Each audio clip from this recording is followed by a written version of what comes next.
तुमने मुझे अपना नौकर समझ रखा है, वो तुम्हें बेवकूफ़ समझता है, क्या वो मुझे कंजूस समझता है। ऐसे जुमले हम अपने डे टू डे लाइफ यानी रोज़मर्रा ज़िंदगी में ज़रूर बोलते या सुनते हैं। इन जुमलों के लिए इंग्लिश का ये स्ट्रक्चर यूज़ होता है, subject plus take. Take main verb है जो टेंस या सब्जेक्ट के मुताबिक चेंज हो सकता है, प्लस ऑब्जेक्ट प्रोनाउन यानी me, us, you, him, her, them, plus for, plus other words. अच्छी तरह समझने के लिए कुछ मिसालें देखते हैं। तुमने मुझे अपना नौकर समझ रखा है, you take me for your servant. You take me for your servant. Me ये ऑब्जेक्ट प्रोनाउन है। वो तुम्हें बेवकूफ़ समझता है, he takes you for a fool. He takes you for a fool. क्या वो मुझे कंजूस समझता है, ये इंटरोगेटिव यानी सवाल या सेंटेंस है। Does he take me for a miser. Does he take me for a miser. बिल्कुल हम स्ट्रक्चर को स्टेप बाय स्टेप फॉलो कर रहे हैं। आप भी स्ट्रक्चर की मदद से सीख सकते हैं, बना सकते हैं। ऐसे बहुत से जुमले अंग्रेजी जुबान में आसानी say that can be really helpful for you. अच्छी तरह समझने के लिए एक और मिसाल देखते हैं। One more example for better understanding. तुमने मुझे समझ किया रखा है। तुमने मुझे समझ किया रखा है। What do you take me for. What do you take me for. और आखिर में ये सेंटेंस आपके लिए कमेंट सेक्शन में इसका जवाब ज़रूर देना। वो तुम्हें अपना दोस्त समझता है। लिख कर ले लो, वो फ़ोन नहीं उठाएगा। लिख कर ले लो, वो कभी नहीं सुधरेगा। लिख कर ले लो, वो खेल रहा होगा। ऐसे जुमले हम अपने डे टू डे लाइफ यानी रोज़मर्रा ज़िंदगी में ज़रूर बोलते या सुनते हैं। इन जुमलों में हम कह रहे हैं लिख कर ले लो, इसके लिए आपको यूज़ करना होगा इंग्लिश में take my words for it. आइए कंप्लीट स्ट्रक्चर देखते हैं। Take my words for it plus sentence. Sentence ये टेंस या सिचुएशन के हिसाब से चेंज होता रहेगा।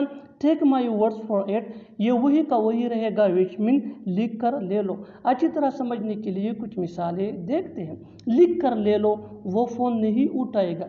Take my words for it he will not pick up the phone. Take my words for it he will not pick up the phone. लिख कर ले लो, वो कभी नहीं सुधरेगा। Take my words for it he will not mend his way. Take my words for it he will not mend his way. लिख कर ले लो, वो खेल रहा होगा। Take my words for it he would be playing. Take my words for it he would be playing. बिल्कुल हम स्ट्रक्चर को स्टेप बाय स्टेप फॉलो कर रहे हैं। आप भी स्ट्रक्चर की मदद से सीख सकते हैं, बना सकते हैं। ऐसे बहुत से जुमले अंग्रेजी जुबान में आसानी say that can be really helpful for you. अच्छी तरह समझने के लिए एक और मिसाल देखते हैं। One more example for better understanding. लिख कर ले लो, वो नहीं आएगा। लिख कर ले लो, वो नहीं आएगा। Take my words for it he will not come.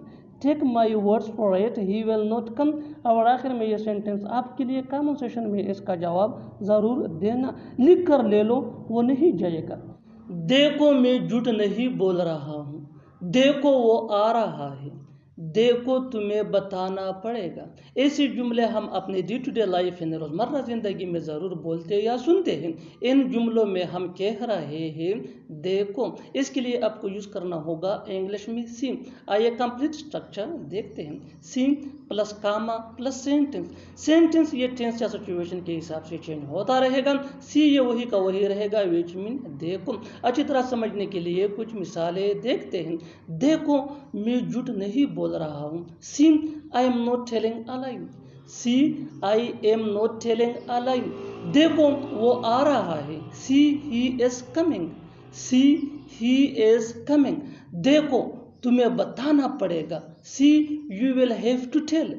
C you will have to tell. बिल्कुल हम इस स्ट्रक्चर को स्टेप बाय स्टेप फॉलो कर रहे हैं। आप भी इस स्ट्रक्चर की मदद से सीख सकते हैं, बना सकते हैं। ऐसे हज़ारों जुमले अंग्रेजी जुबान में आसानी say that can be really helpful for you. अच्छी तरह समझने के लिए एक और मिसाल देखते हैं। One more example for better understanding. देखो हमें उससे मिलना पड़ेगा। देखो हमें उससे मिलना पड़ेगा। See we will have to meet him. See we will have to meet him. और आखिर में ये सेंटेंस आपके लिए कमेंट सेक्शन में इसका जवाब ज़रूर देना। देखो तुम्हें वहाँ जाना पड़ेगा। देखो तुम्हें वहाँ जाना पड़ेगा। Subscribe to English PS for more advance English sentence structure. Thanks man.